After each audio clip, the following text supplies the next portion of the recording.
Recorded Books and One-Click Digital present His Instant Heir by Katherine Garbera.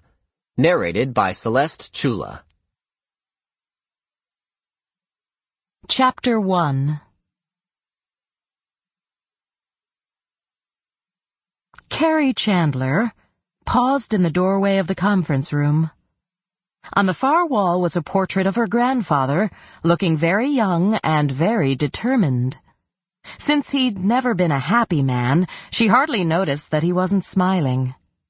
He certainly wouldn't be convivial at this moment, when the grandson of his most hated enemy was in his stronghold. Since the late 70s, the Chandlers and the Montroses had been feuding and trying to cut each other out of the video game market. Her grandfather had won that long-ago skirmish by making a deal with a Japanese company, cutting Thomas Montrose out. But none of that mattered today, as the Montrose heirs and their Playtone games had just delivered the feud-ending blow with their hostile takeover of Infinity Games. And leaving Cari and her sisters Emma and Jessie to pick up the wreckage and try to forge some sort of deal that would save their jobs and their legacy. But Cari, as COO, was the one who'd been chosen to deal with Declan Montrose.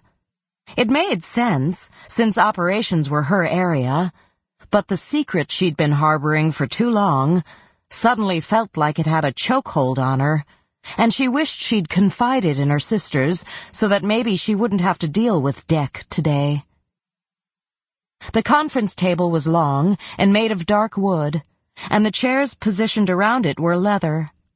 She focused on the details of the room instead of the man she saw standing by the window. He hadn't changed much in the 18 months since she'd last seen him.